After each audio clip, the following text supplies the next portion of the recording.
여러분 반갑습니다. 정문석 목사입니다. 하나님의 은혜가 여러분 심령 가운데 충만하기를 주의 이름으로 간절히 기원합니다. 기도하겠습니다.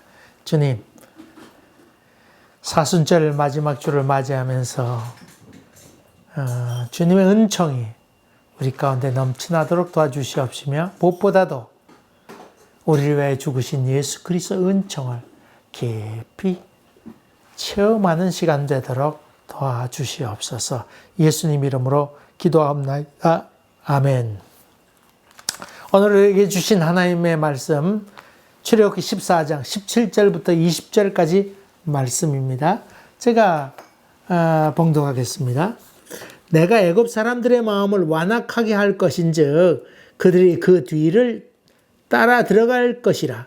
내가 바로와 그의 모든 군대와 그의 병거와 마병으로 말미암아 이 영광을 얻으리니 내가 바로와 그의 병거와 마병으로 말미암아 이 영광을 얻을 때에야 애굽 사람들이 나를 여호와인 줄 알리라 하시더니 이스라엘 진 앞에 가던 하나님의 사자가 그들의 뒤로 옮겨가매 구름 기둥도 앞에서 그 뒤로 옮겨 애굽 진과 이스라엘 진 사이에 이르러 서니 저쪽에는 구름과 흑암이 있고 이쪽에는 밤이 밝음으로 밤새도록 저쪽이 이쪽에 가까이 못하였더라. 아멘. 아멘. 재미있는 표현이 나옵니다. 내가 바로와 그의 모든 군대와 그의 병기와 마병으로 말미암아 영광을 얻을 것이라. 사실 그 모세와 이스라엘 백성으로 말미암아 영광을 얻으리라 그렇게 얘기하지 않고 저기 바로 군대 이런 마병으로 말미암아 영광을 얻으리라 그렇게 얘기하고 있죠. 전쟁을 하게 되는데 적이 패배하게 되지요. 많은 적군이 희생당하게 되고 저들이 포로로 끌려가게 되면 노획물이 많게 되잖아요. 그로 인해서 결국은 하나님이 영광을 받으신다. 그런 의미지요. 상대가 악하면 악할수록 더 하나님께 영광이 됩니다. 그 악한 것이 패배로 말미암아 하나님의 영광을 받게 되는 것이지요. 하나님의 완전한 승리를 여기서 이야기하고 있습니다. 하나님은 높은 장벽도 무너뜨리시지요. 견관진을 파하는 능력이라 그렇게 말하고 있습니다. 여러분 성경에 나오는 성 가운데 여리고성이 있지 않습니까? 아주 견고한 성입니다. 도저히 함락할 수 없는 그런 이스라엘 백성으로 봐서는 그럴 수 없는 그런 성인 것을 봅니다. 그런데 그것을 싸움도 하지 아니하고 이 함성으로 성을 무너뜨리게 되지요. 그 사건을 바라보면서 여리고성, 야, 하나님께서 하셨구나. 바로 그겁니다. 누가 하셨다고요? 하나님께서 하셨다. 우리의 힘으로, 그것쯤이야 아마 우리가 원펀치로 승리할 수 있다. 그렇게 생각할지 모르지만, 그럴 수 없는 골리앗과 같은 그런 상황 가운데에 나서게 될 때, 누가 하셨다. 하나님이 하셨다. 그 말이에요.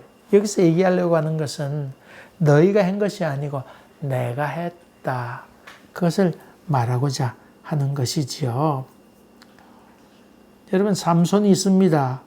삼손이 하나님의 비밀을 그 여인에게 비밀을 다 알려주게 됩니다. 그럴 때 하나님의 비밀을 알려줬으니 그때부터 힘이 빠진 것이죠.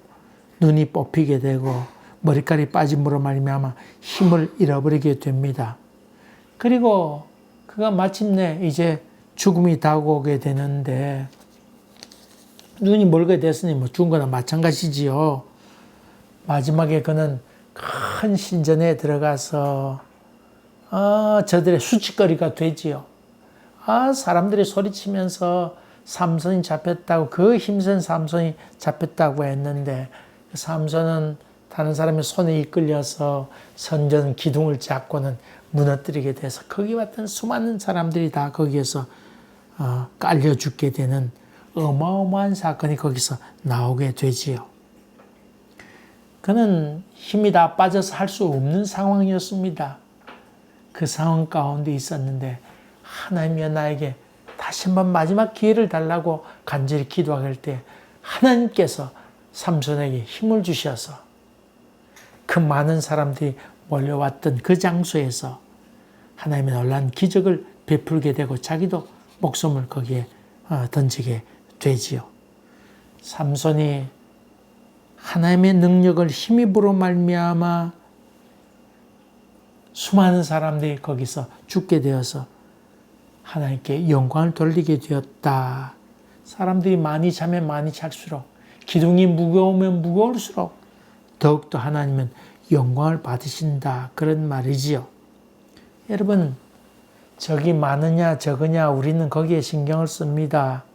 아이고 홈그라운드 2점이냐 아니냐, 응원한 사람이 많이 왔느냐 적게 왔느냐, 아이고 심판이 어떤 누구 편이냐 아니냐, 그런 얘기를 많이 합니다만은 사실 아무 상관이 없습니다. 하나님은 자기 의를 위하여 우리를 의의 길로 인도하십니다. 사람이 많으면 많을수록 적이 군대가 또 군사 무기가 첨단이 아니야 아무 상관도 없이 하나님은 역사하시는 분인 것을 봅니다. 사람들은 사람이 크냐 작으냐에 관심을 두고 또 사람들은 뭐 대단한 무기가 있어야 이긴다 진다 얘기하지만은 하나님은 그런 분 아니십니다. 여러분 2차 세계대전 당시에 참 연합군이 진격해 가야 했고 또 비행기로 폭격해야 됐었는데 비가 와서 그렇게 되지 못했었지요. 그렇게 되지 못했었습니다. 그때 하나님께 간절히 기도합니다. 하나님, 이 비가 멈춰야 비행기가 떠서 저들을 폭격할 것 아닙니까? 그래야 전쟁이 빨리 종식될 것 아닙니까? 그렇게 간절히 기도하게 되지요. 그렇게 하나님께서 역사하셔서 구름을 맑게 했습니다. 여러분 그 6.25 때 있었던 사건도 여러분이 아시지요? 낙동강 전선에 머물러 있게 되었었는데 이제 그 낙동강 전선이 허물어지게 생겼습니다. 이제 그거 허물어지면 이젠 더 이상 우리가 다 설 곳이 없게 되는 그런 상황에 머무르게 되었었는데 온 국민이 같이 간절히 기도하게 되었지요. 그래서 낙동강 전선을 유지할 수 있게 되었다. 적의 공격 앞에서 우리는 무기력하게 됩니다. 그럴 때 그것과 상관없이 하나님은 역사하셔서 되치게 하셨다. 그런 말이죠. 근데 어느 편에 재밌는 편이 있습니다. 그것은 여호와의 사자가 앞에 가면 그 불기둥도 또 구름기둥도 함께 따라가고 이렇게 갔었는데 낮에는 구름기둥 또 밤에는 불기둥 이렇게 해서 가게 됐는데 뭐 가면 멈춰섰다가 가면 또 가고 또 멈춰섰다가 이렇게 그 정도로만 우리가 생각했습니다. 근데 19절에 보면 그렇게 되어 있지 않습니다. 이스라엘 진 앞에 가던 하나님의 사자가 그들의 뒤로 옮겨가매 구름 기둥도 앞에서 그 뒤로 옮겨 애굽진과 이스라엘 진 사이에 이르러 서니 저쪽에는 구름과 흑암이 있고 이쪽에는 밤이 밝음으로 밤새도록 저쪽이 이쪽에 가까이 못하였더라.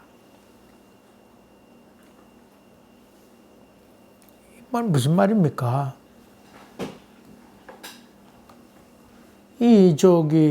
앞으로 가다가 적이 막 쫓아와서 이스라엘 진하고 애굽 군대하고 가까워지고 막 불안해할 거 아니에요. 그러니까 이 여호와의 사자가 구름으로 이끌어 가다가 여호와의 사자가 이렇게 뒤로 가서 그 사이에 섰다 그 말이에요.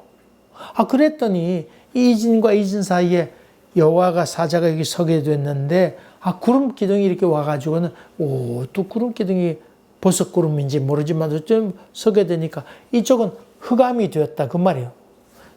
흑암이 됐어요. 여기 뭐 낮이니까 계속 가게 된다. 밤에는 또 불기둥이 있어가지고는 원히 이쪽으로는 비춰주고는 뭐 구름 기둥이 여기 있었는지 여기는 여전히 어둠 가운데 있었는지 어쨌든 그건 정확하게 알 길이 없습니다만은 하여간에 이 흑암 기둥이 이들 가운데 있게 되어서 도무지 이들이 접근할 수 없었더라.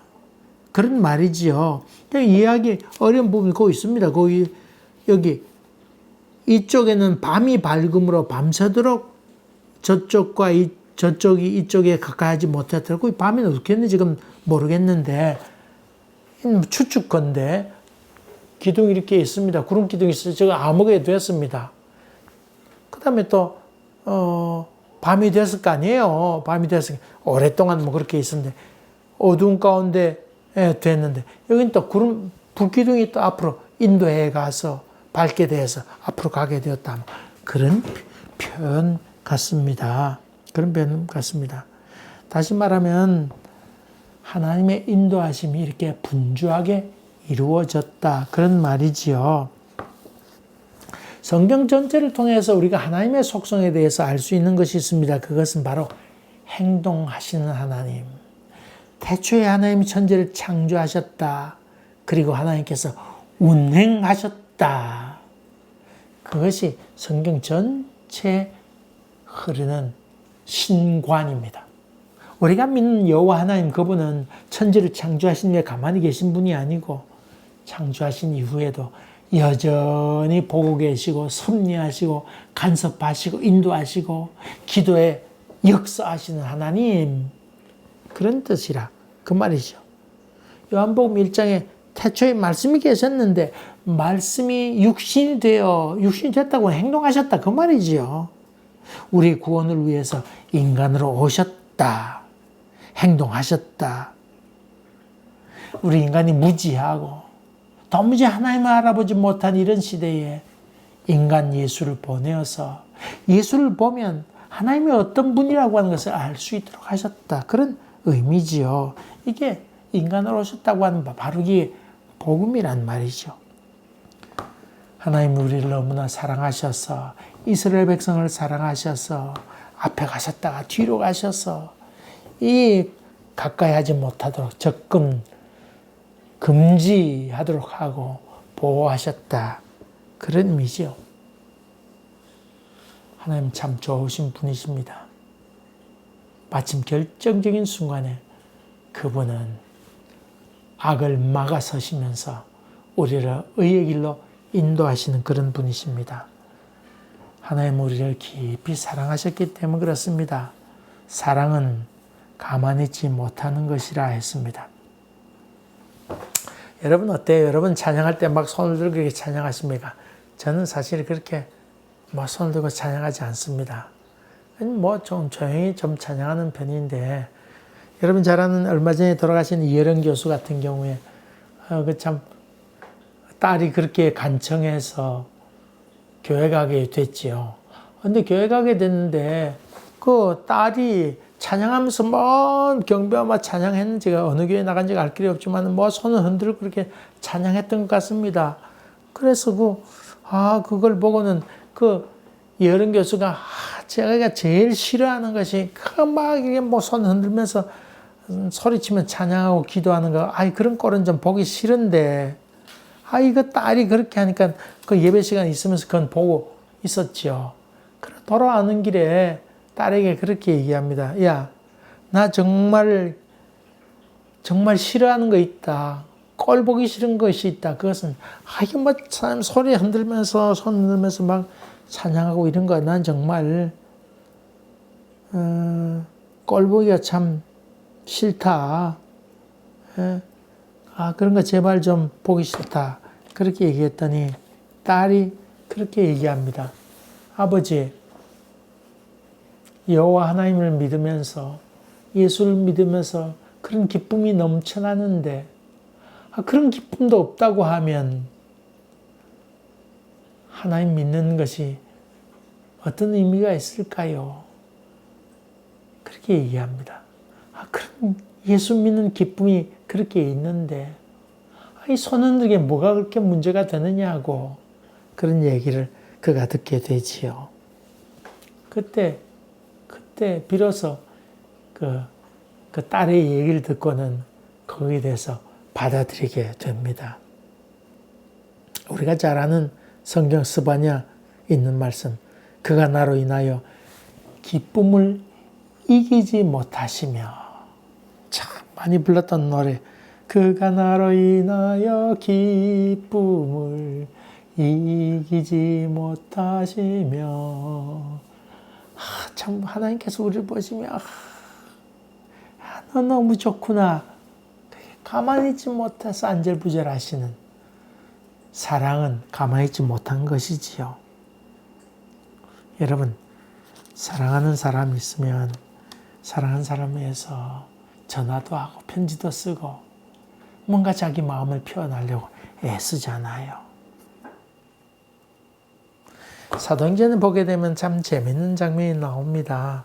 스데반이 돌 맞아 죽을 때에 하늘을 우러러 보게 됐는데, 그때 하나님 보좌 우편에 예수님께서 서 있는 장면을 목격하게 되지요. 자기 사랑하는 스데반이 돌 맞아 죽게 될 때 그걸 바라보면서 안타까움에서 보좌에 앉아 있지 않냐고 서 있는 예수 그리스도를 목격하게 됩니다. 아이고, 예, 힘내라, 힘내라. 그렇게 말씀하시는, 가만히 있지 못하는 그런 예수를 목격하게 되지요. 여러분, 신이 한 인간의 죽음을 보면 뭐 그렇게 안타까울 건 뭐가 있어요? 죽으면 죽는다 생각하면 되지. 벌레 하나 죽듯이 뭐 죽나 보다. 아니면 또 안 보면 되지. 근데 그렇게 하지 않습니다. 하나님은 자기를 위하여 자기 생명을 바치는 스데반을 보고는 그냥 가만히 있을 수 없어서 그는 보좌에 서서, 참 기가 막힌 하나님의 사랑을 거기 표현하고 있습니다. 여러분, 모든 책들이 다 없어진다 할지라도 이것만 있어야 된다고 하는 책 중에 책, 누가복음 15장의 이야기, 탕자의 얘기 아닙니까? 아들이 나갔습니다. 아버지 재산 주세요. 이 말은 아버지 죽으세요. 그 말하고 같은 것인데, 그런 아들이 떠났습니다. 근데 이 아들이 돌아오기를 눈 빠지게 기다립니다. 아직 상거가 먼데 아들은 자기 아버지를 아직 보지 못했습니다.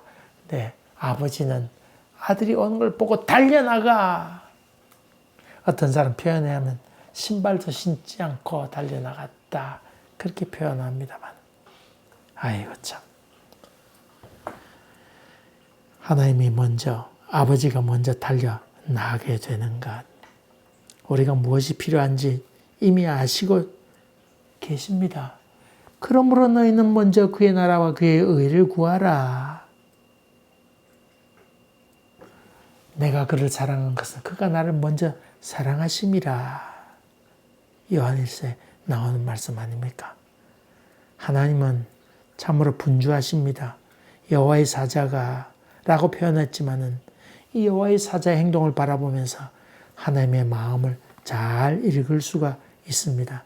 행여 자기 민족이 다칠세라, 또 우왕좌왕할세라, 그분은 얼른 뒤로 가서 애국 군대와 이스라엘 백성 사이에 우뚝 서게 됩니다. 종종 하나님은 우리를 훈련시키기 위해서 고난 가운데 두시기도 하지만은, 또 어쩌면 침묵하시기도 하고 멸시를 받게 내버려 두시기도 하시지만은, 근본적으로 하나님의 마음은 그렇지 않습니다. 하나님은 깊은 사랑의 하나님입니다. 오늘 본문을 보면서 깊은 감동을 받습니다. 우리가 외로울 때, 해적으로 날이 어두울 때, 전쟁터에 홀로 내버려졌을 때, 아무도 날 기억하지 못할 그때, 난 쭈그리고 앉아서 버림받았다고 생각할 그때, 그분은